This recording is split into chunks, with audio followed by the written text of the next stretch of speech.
their core business applications, whilst the youngsters are trying to home learn or are smashing YouTube or Fortnite and things like that. So, the other thing that we found, Leon, which was interesting, was that around about 70-odd%, high 70s, weren't actually prepared to support work from home. So in other words, their business wasn't ready to allow everyone to be mobile and to be able to perform it at their optimum. I've actually found this, some issues, for example, poor quality of video and poor quality of audio is quite an issue. Look, it absolutely is, because it sort of talks to the way that we work now. So, in modern day workplaces, there's probably a couple of key themes that we do. And one is we use a hell of a lot of video.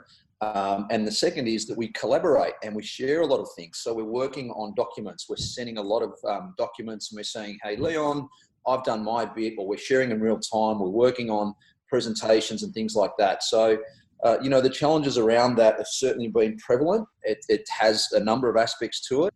It could be one of multiple things impacting on that, Leon, which suggests that visibility of the IT infrastructure is really critically important for business leaders. Because I guess, when we're unable to perform at our optimum, or where we do have issues around things like buffering or slow video, slow files, etc., it does impact on the economics for any business. So, having visibility as to why and being able to remediate that is, really important. It would actually create a lot of stress for a lot of employees because it's so different. And that would be quite an issue, wouldn't it? Look, it absolutely does. I mean, the best terminology I can equate it to is, my daughter's asked me, what does Riverbed do? And I said, well, girls, do you ever get buffering on your applications? And they said, yeah, Dad, we absolutely hate it. It drives us crazy. And, we're all similar. So, when we do get buffering, it sends us into a bit of a downward negativity spiral. So if we're sitting there waiting, we want this real-time experience. And the challenge we've had is that, often in our corporate environment, we used to have that near real time. Now we're at home and things are slower and we get frustrated. And then, we might go off and make a cup of tea, which means it impacts our productivity. Or we might get really frustrated and ring the IT help desk and they're trying to work out why, or, we just go off and do something else. So it's a real challenge, and it really does impact. It's surprisingly on, how much it impacts on employee productivity and the cost to business, both in terms of, top line, but also below the line, trying to work out why. I would imagine it would particularly affect sales staff because when you're hit with that sort of stress, you would have a lot of difficulty engaging with customers. Yeah, indeed you would. So, we've probably all had the example where, we might ring somewhere, or we might have gone in a Medibank, or we might have rung somewhere and have said, oh, look, I'm sorry, can you just wait a moment? Our system's a bit slow. So not only as a consumer or customer of that organisation are we frustrated, but it frustrates the staff, because if they're saying that on a daily basis, and they're waiting and they can sense the customer frustration as well as their own, of course it does cost business in multiple ways, both in net promoter score, in terms of how we experience their service to us, but also in terms of the staff being frustrated and sometimes, wearing the brunt of that. So how best can companies adjust to this? Look, so there are certain technologies, and it gets back to, I guess, the barriers to success for organisations. So, what we did find is, COVID was obviously a phenomenon none of us saw coming, and it led to this work from home scenario. And we weren't sure how long that was going to be. So really, why Riverbed went and surveyed our customers around the world was to get an understanding as to how, sort of a few months into this phenomenon, how they're responding. And, what we have found is that a lot of the things that COVID has thrust upon business will be baked in going forward. So for instance, in excess of 20% of businesses now see a significant number of their employees working from home full time. So that changes a lot of dynamics, return on investment. What does the network look like? What are the barriers to success? Where does the business need to invest?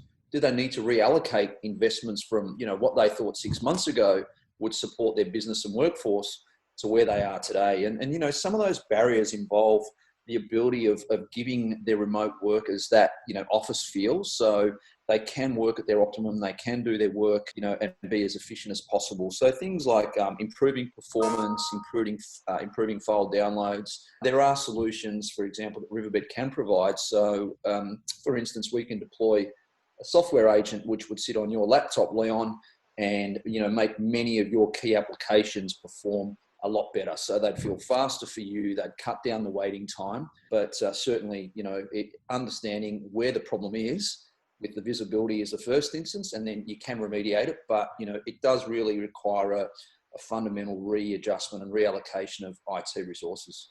It also requires a fundamental readjustment of mindset, because I noticed that Atlassian has just put out a blog post telling its employees that they can work remotely anywhere forever, and there's no limit, so there's no expectation that eventually they're going to come back.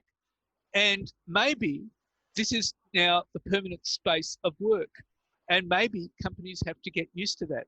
What's your view about that? Indeed. I mean, look, Mike Cannon-Brooks is obviously a very high-profile technologist, as his co-CEO, Scott Farquhar, and, Atlassian's a doyen of the Australian tech ecosystem, and they put out their edict. And, I think the message for business leaders is, when you see really progressive and aspirational companies like Atlassian say they will hire the best global talent, wherever that talent may be, and that talent can work from anywhere, the next key question is that organisations have to be able to empower that talent to be able to perform. And so, the challenge that represents is something that has to be solved. And, it is quite simple. I mean, technology is complex, but if we can simplify it, there are probably three key variables that impact, the performance of that talent.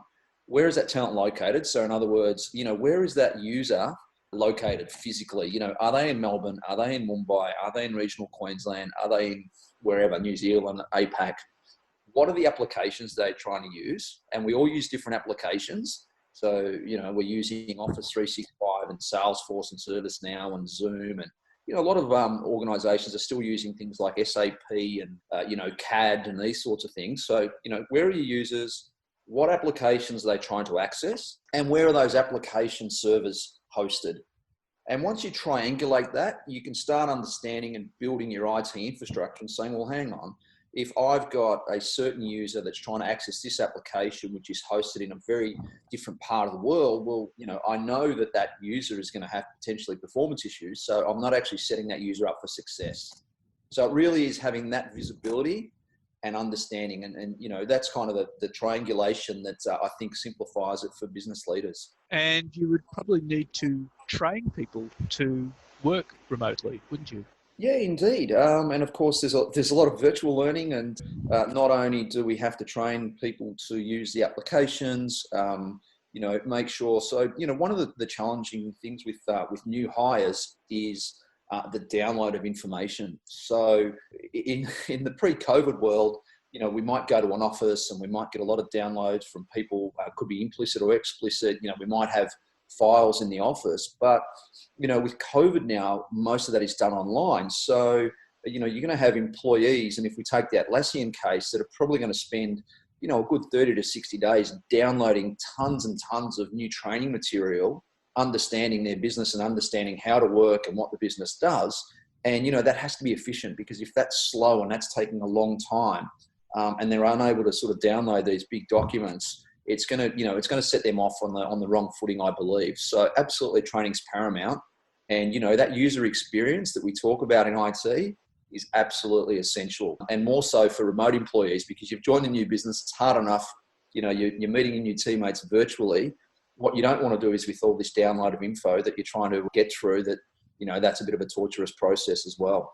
Well, John, it'll be fascinating to watch, and thank you very much for your insights. I'm sure a lot of people will be watching it very closely. Thank you. Thanks for hosting us, and stay safe, everybody, and good luck. And now let's hear from CommSec Chief Economist Craig James. Craig James, what can we expect in the week ahead? Well, there's a fairly much an eclectic mix of economic data and speeches coming out over the coming week. We've got data on residential property prices. We've got a speech by a Reserve Bank official. The Reserve Bank comes out with a quarterly bulletin. So there's a whole mishmash of sort of figures and events that will be happening over the week. I think the standout event, so it's pretty clear. The standout is what's coming out on Thursday, September the 17th, which is the unemployment and the employment figures for the month of August. Now, clearly we look at sort of all the different parts of the component. We look at the unemployment rate, the employment data. We look at the number of hours worked. But I think if we look at the employment first, In July, we had almost 115,000 jobs created. Previously in June, we had over 228,000 jobs created. So we've had some really good job creation in the last couple of months. The unemployment rate has continued to edge its way higher, and that's to be expected. We've got more people coming back from hibernation, coming back from outside the workforce, or coming back from their homes back into their workplaces. Some of them are getting jobs, some aren't. And what we're likely to see over coming months is that unemployment rate rises as more people reconnect with their workplaces. So 7.5% is the unemployment rate at the moment. It's likely to go higher from here. Ourselves at the Commonwealth Bank Group are looking for a peak in terms of the jobless rate around about 9%. I know the official family, Reserve Bank and Treasury, are looking for an unemployment rate peaking somewhere close to 10%. Now, I think if anything's happened over the last couple of months, we've been pleasantly surprised at the fact that the employment's been stronger than expected. The unemployment rate hasn't risen anywhere near the expectations. And then with that, of course, we can thank JobKeeper and JobSeeker. They've been sort of fundamental in terms of keeping that unemployment rate down. So, as I say, we're expecting that unemployment rate to rise and peak around about 9 to 10%. Well, hopefully we're wrong.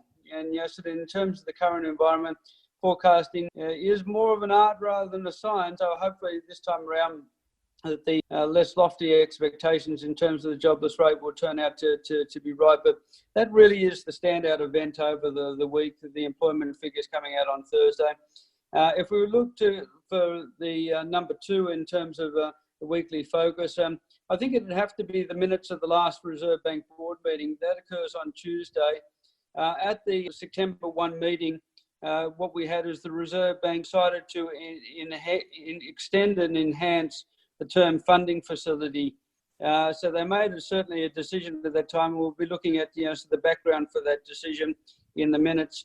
What we'll also be looking for is any discussion on Victoria, because we know that the Victorian lockdown is one of those factors that's having a significant negative feedback in terms of the national economic statistics. So we are seeing what sort of complications the Reserve Bank sees in terms of what's happening in Victoria on the overall situation. So those Reserve Bank board minutes, certainly something to watch out for on Tuesday. The jobless rate, on Thursday really stands out. If I'm going to throw other events into the mix, the other two that we would focus on is the weekly consumer confidence report from ANZ Roy Morgan. That always comes out on a Tuesday, so that's down for Tuesday. The other thing that happens on Tuesday is Commonwealth Bank will release its credit and debit card spending report, a weekly guide to spending across the economy. And also the Commonwealth Bank has got its household spending intention. So we get some really up-to-date data in terms of consumer confidence and also the way that consumers are spending. In the current environment, what has been sort of quite remarkable is the more timely indicators that we do get. Even in the coming week, we've got some early August data on overseas travel, which will be coming out from the Bureau of Statistics on Monday. And that's the beauty of the response by economists and by statisticians, that we're getting much more timely indicators. So that helps policymakers and that helps government in terms of the planning of the economy. In terms of the central bank, I read a report in Bloomberg today that a survey of economists saying that they're expecting the RBA will boost its bond buying program or cut interest rates further. What's your view of it?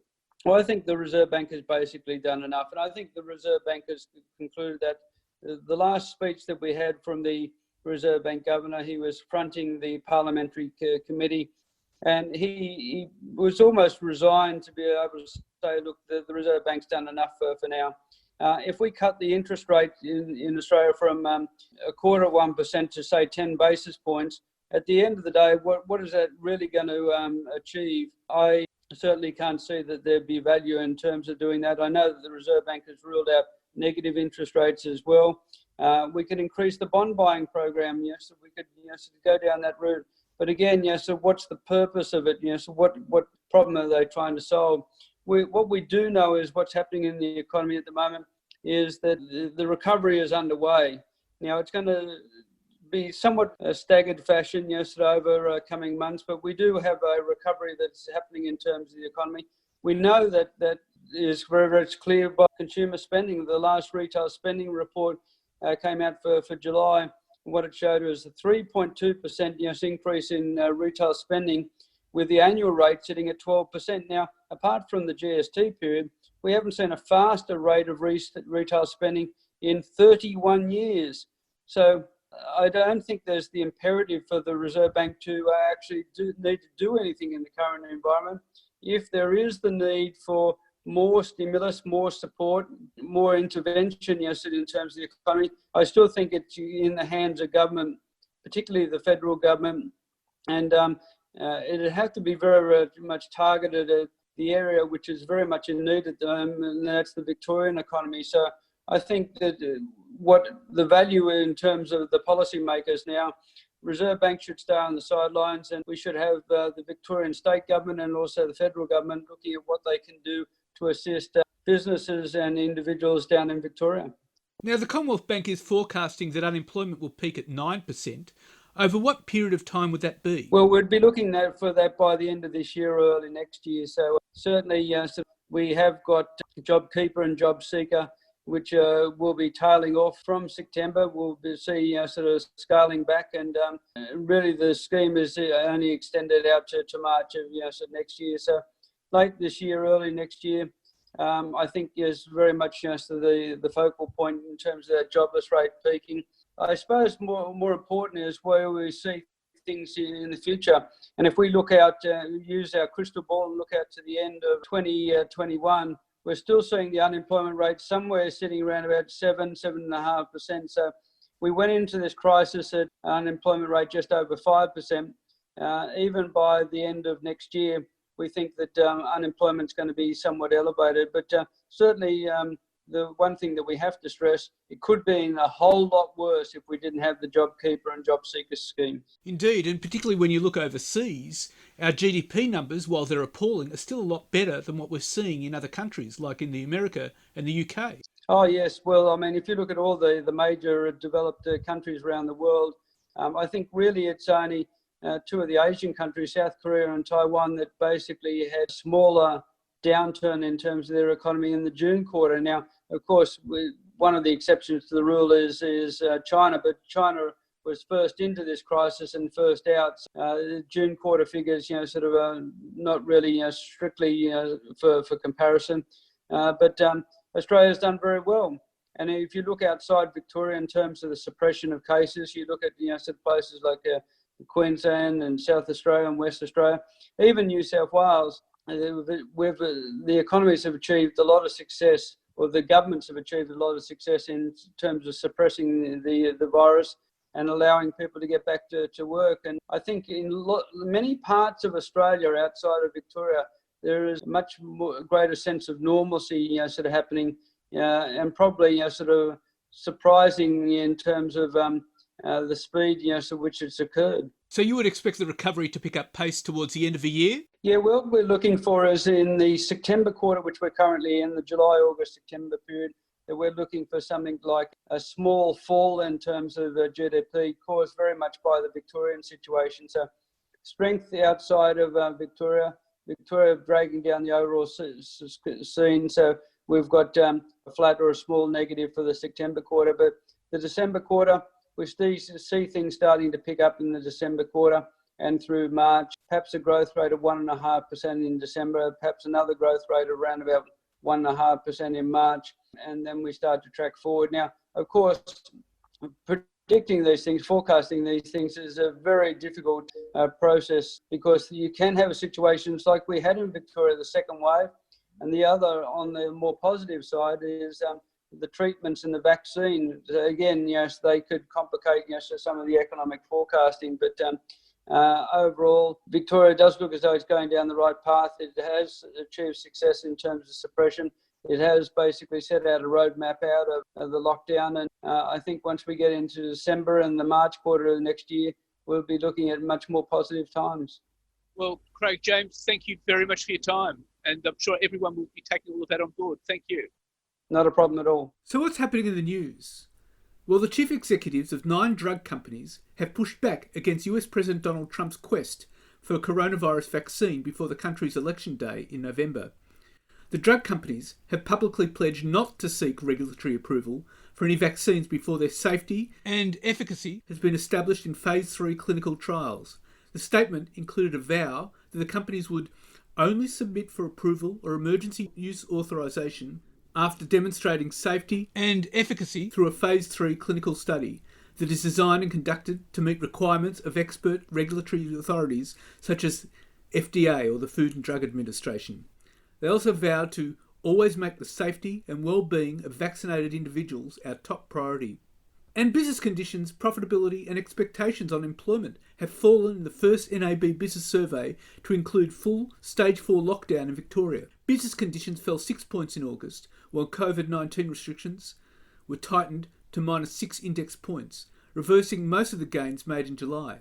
The deterioration in conditions was driven by an 11-point decline in the employment index, a 3-point fall in trading, a 4-point fall in profitability, and a 10-point plunge in forward orders. All states saw declines in conditions except New South Wales, which is regarded as a gold standard for COVID-19 contact tracing. Overall, conditions remain most favourable in retail, followed by wholesale. Conditions are negative in all other industries, with mining, construction and recreation and personal services the weakest. Across the states, weakness was evident not just in Victoria.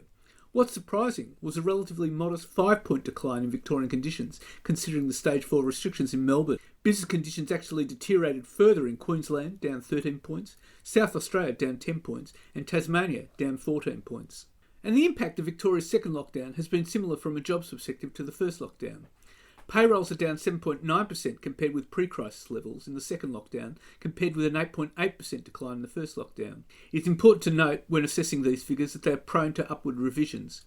The weekly results are never quite as bad as they first appear.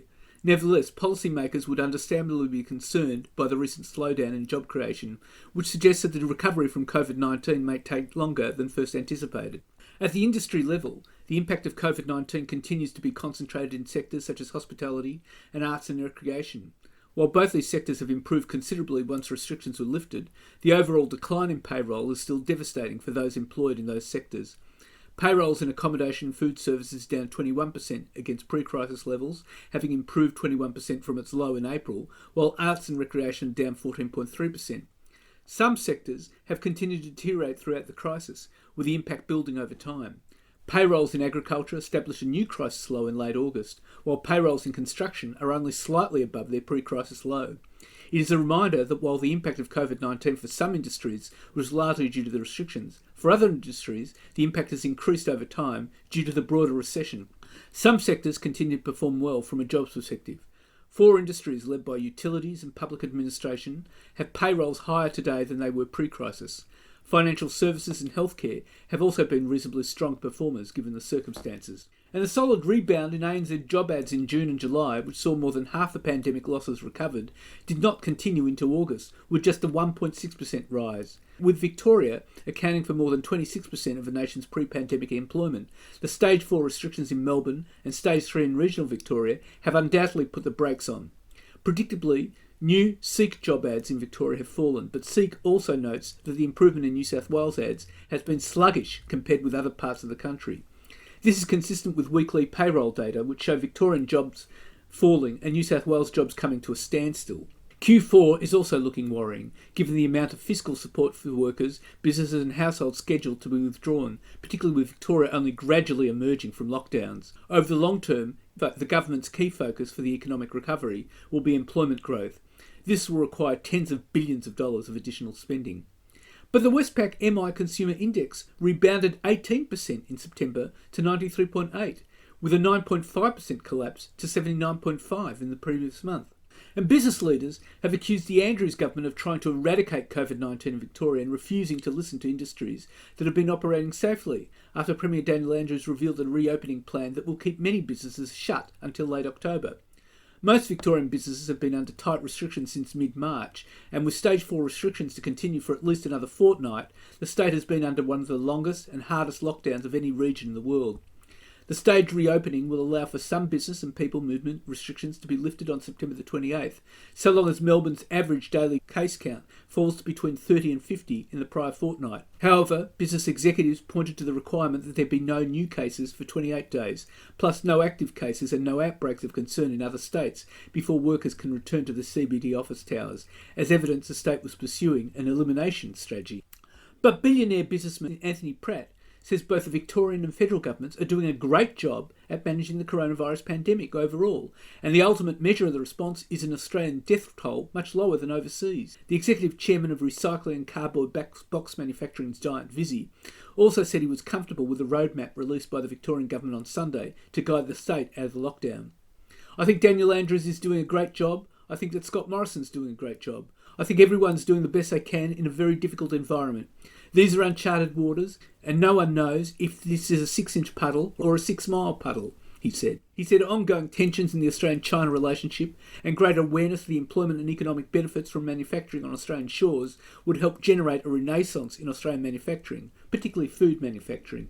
And the Andrews government has engaged a US tech giant to lift its COVID-19 contact tracing system into the digital age, as the nation's most senior health official urged Victoria to have greater confidence that it could move safely out of lockdown. Under a data management system being installed within Victoria's health department by the Silicon Valley Group Salesforce, automated text messages will alert health officials, infected people and potentially their close contacts about positive tests, dramatically improving the speed of the process. The technology already supports contact tracing in Western Australia, South Australia and New Zealand. Victoria rejected an approach by Salesforce early in the pandemic. The company also made an unsuccessful pitch to the federal government to roll out a national contact tracing management system. An ANZ bank is putting some Melbourne postcodes under tougher scrutiny when it assesses mortgage applications as it prepares for a wave of property foreclosures next year when customers default on loans in the wake of the coronavirus crisis. Borrowers looking for more than $3 million to buy luxury properties in Melbourne are already being asked by ANZ to stump up at least a 30% deposit, and the bank is applying WA-style loan-to-value caps of 80% in some areas of the city, meaning a borrower would need at least 20% in equity before qualifying for a loan.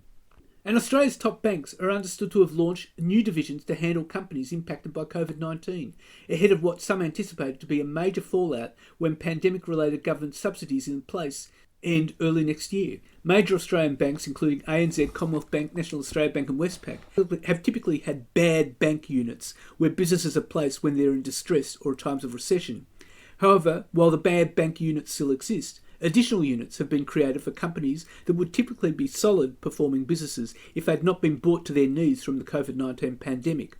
Examples of such case includes groups such as the listed travel agencies Flight Centre and Webjet, the country's national carrier Qantas and Sydney Airport. Other groups such as outdoor advertising companies like Media also fit the bill, as do some retailers, shopping centre and office landlords and hospitality groups. It comes as the federal government this month announced it will extend until the end of the year insolvency relief measures which were put in place from March 2020 as part of the response to COVID-19 pandemic. The measures were due to expire on September the 25th and offered temporary relief for directors from any personal liability for trading while insolvent. And the coronavirus vaccine Australia has invested in has been dealt a major setback after researchers uncovered a suspected serious adverse reaction in a trial participant.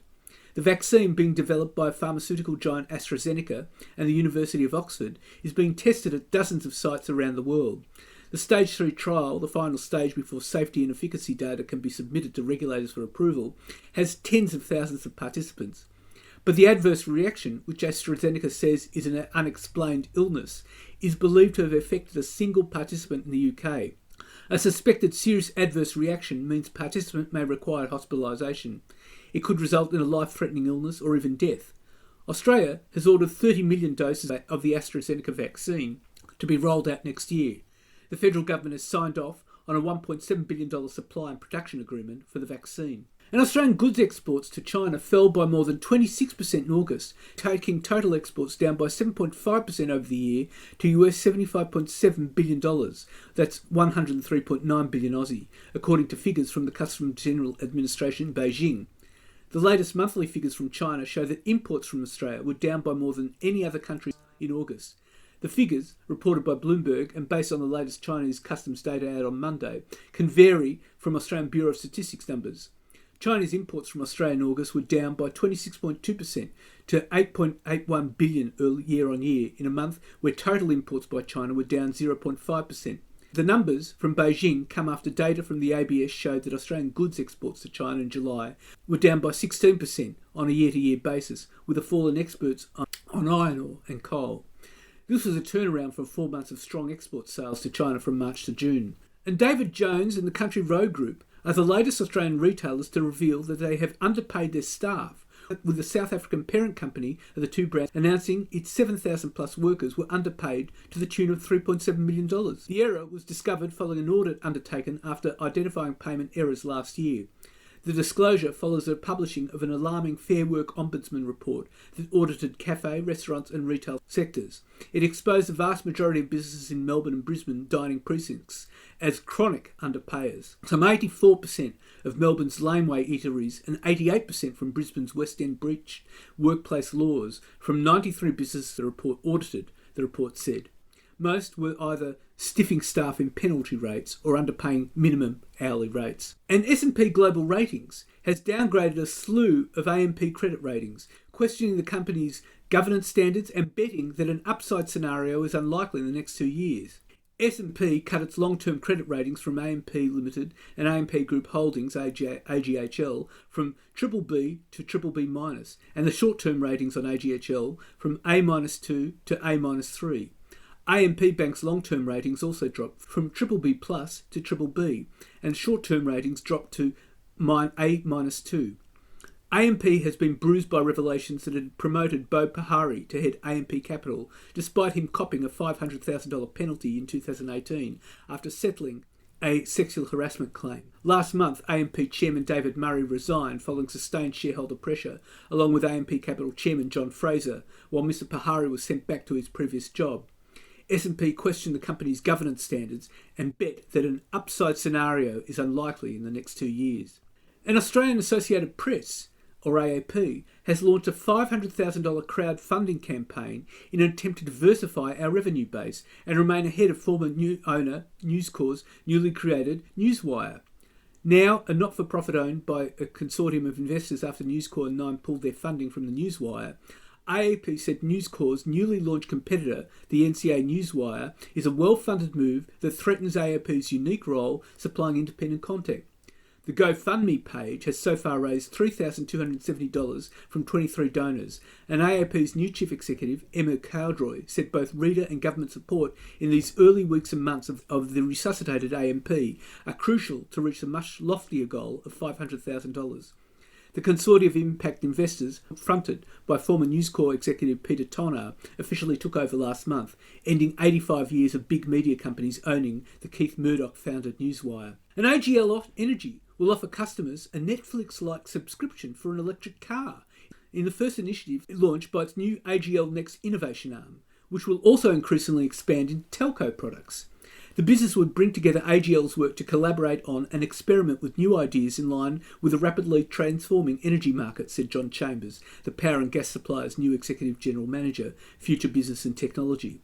The details of the electric vehicle subscription offer are to be released later this week, but are understood to involve an all-in flat subscription offer for a range of cars. And that's it for this week. And next week I'll be talking to New York marketing specialist Josh Meir, and he'll talk about the crisis facing many small businesses and give tips for helping your business stay afloat through marketing. And I'll be talking to Indeed economist Callum Pickering about the latest unemployment figures. In the meantime, you can find me on Twitter at TalkingBizBizz, on Facebook and on LinkedIn. And if you want, leave a comment. Wishing you all the safe